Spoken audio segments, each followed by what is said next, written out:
Sometimes you win, sometimes you lose. Let's talk about how you can do both.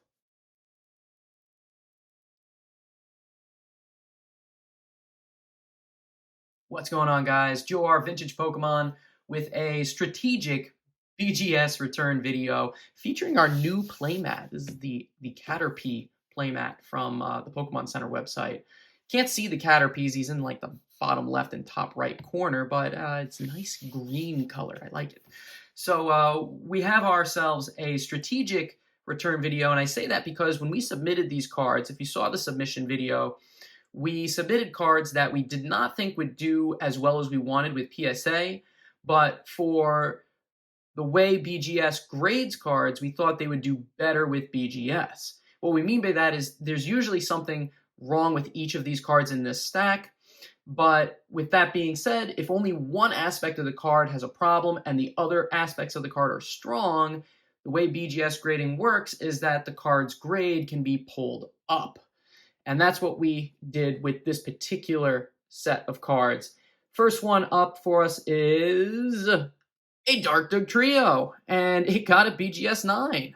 And I want you to know that I did not pull any punches here. This is the full return from BGS. And with this particular card, we did not think this would get a PSA 9 because it had some very light surface scratching on it. And in years past, that might have still scooted by with PSA, but really now, when they see any sort of surface wear on a card, factory lines, or anything of the like, they usually immediately down it to a PSA 8.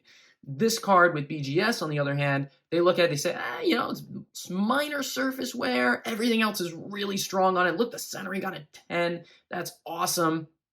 And so it still gets the BGS 9, which is pretty sick. And you can see what we look for are the other aspects of the card still very strong. This has almost no edge wear. The corners are great. And of course, the centering is spot on.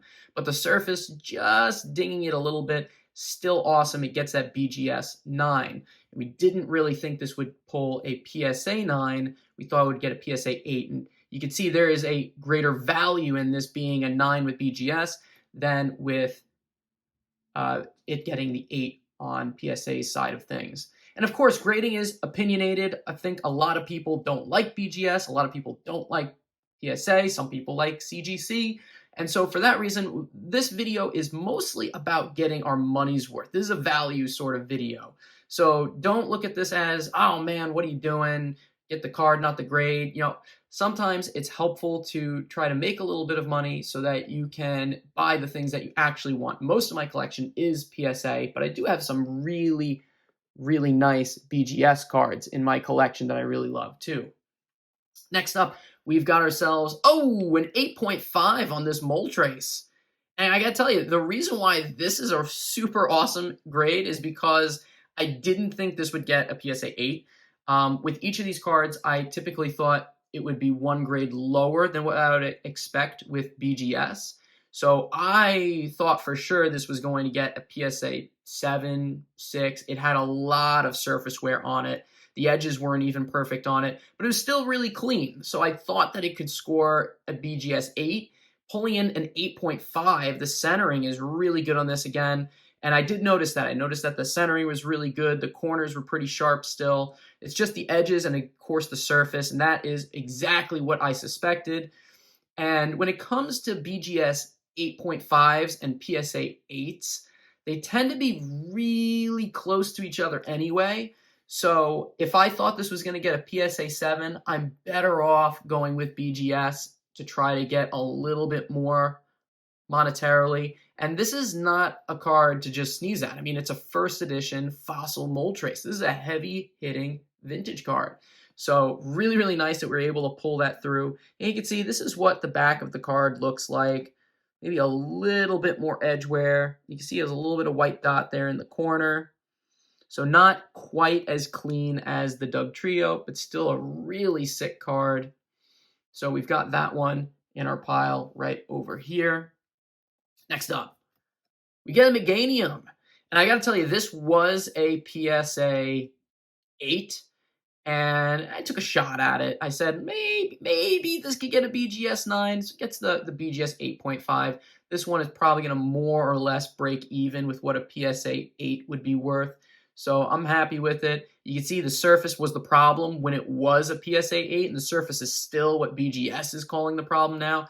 And I know lots of people have their opinions. They think BGS stinks at grading. They think PSA stinks at grading. It's a toss of the coin for what your preference is. I know PSA is king when it comes to trading cards. I'm not going to dispute that. They have the greatest amount of card submissions going through, but I'm just showing you guys that you can submit with a strategy in mind if you're trying to get the most value out of your cards. And I hate to go straight for value, but I've already got this card in a PSA 9, so this is okay. I'm doing this to try to recoup some funds and put a little towards the piggy bank for future collection goals. You know what I mean? Next up, we've got ourselves a Porygon II from Neo Revelations. This one only pulls a BGS 8. This was another one that I didn't think it would get a PSA 8. I thought it would be more in line for a PSA 6 or 7. It has a lot of wear on the hollow pattern. It has some edge wear. Nice little triple Orbeez there we got going on there. But the scores, you can see we've got centering 9.5. The edges are an 8. The corners are an 8. And the surface is a 7.5.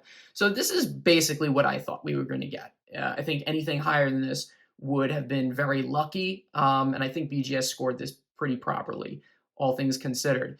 And you can see that surface. They noted that, hey, this is pretty banged up, and that's why it scored so low. So a PSA 7 or 6 is what I would have expected. This probably will still get a little bit more value than a PSA 7 would, so I'm happy with that again.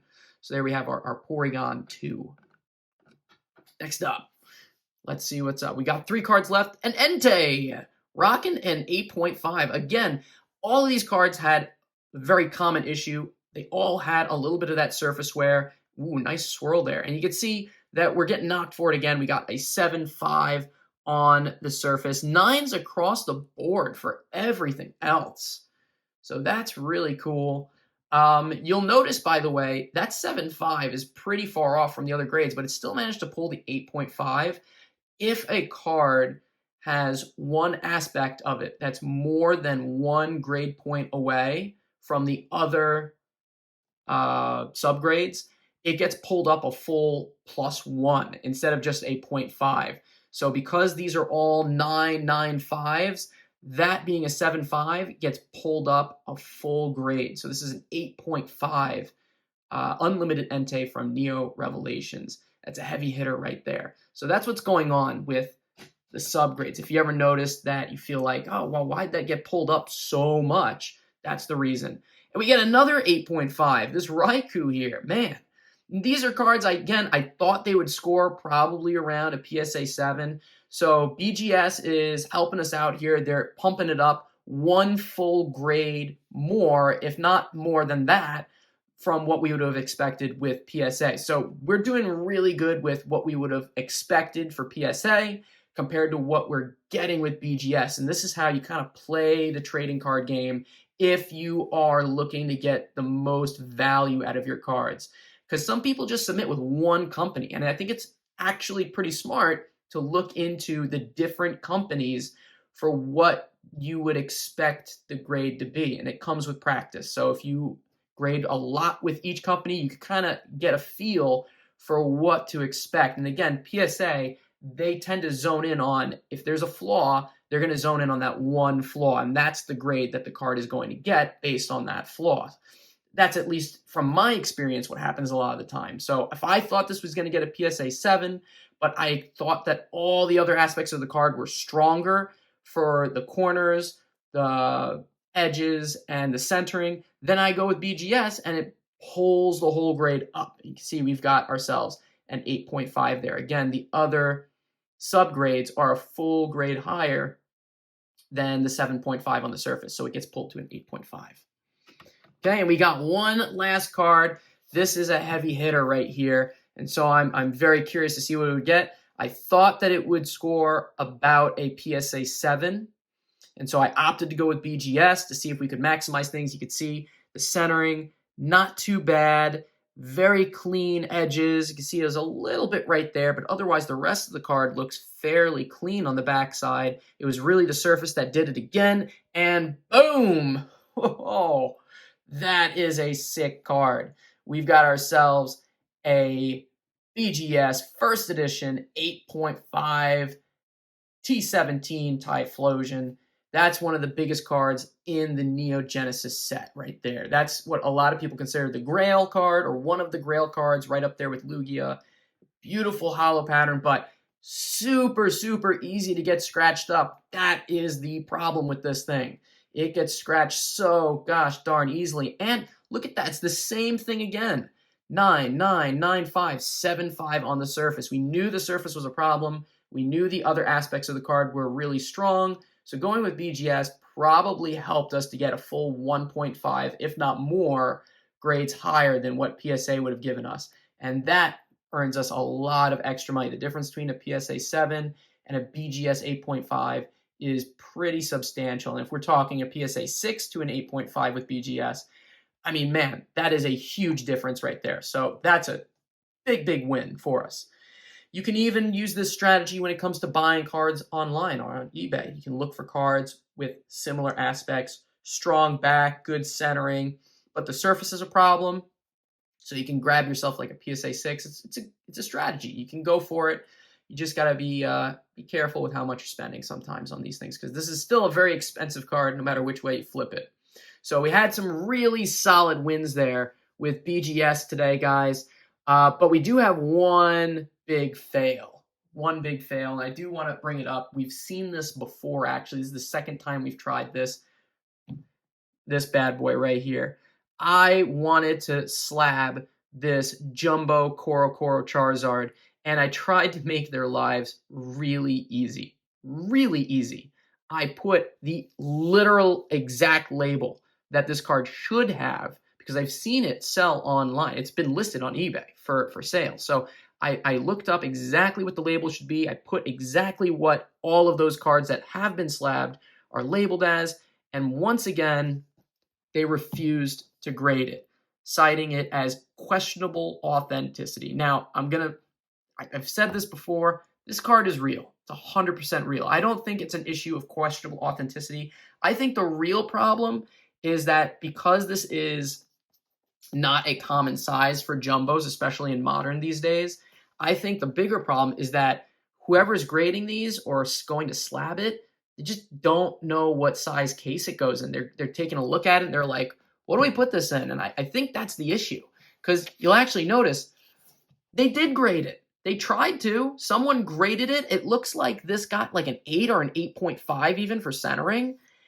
They graded the whole darn thing. They gave it a full grade. And then right at the finish line, they said, never mind. So someone graded this thing, and then at the finish line said, never mind, we're not going to grade it anymore. So I don't know what the heck BGS is doing, but I think this is part of what drives people nuts with them, is that they're not always the most consistent when it comes to what they grade. I get that sometimes people think it's gimmicky how you can do well with 3 out of 4 subgrades, and that can raise your grade up. That's what we're taking advantage of here. But this is one of the bigger issues, is that they're just not prepared for everything. And I think this is a good example, because this is a real card. This is an old card. I got this a long time ago. It's really clean. It should score right around a BGS 885, which is why I wanted to get it scored with BGS. And some reason I just can't get it to work. So that's the second time we've tried this, and that's a fail this time around. I don't know if I'm going to try again. Probably not for a while. But hey, you know what, guys? I do this so that you can see and learn from my experiences. And if you enjoyed this kind of video, make sure you like and subscribe, because I always enjoy having a conversation with you folks about card grading and the likes. And you can see we had some really awesome pulls this time from our submission and now our return. So I hope you enjoyed watching today. Hope you learned a little something about grading with BGS versus PSA, and we'll see you all next time. Bye, everybody.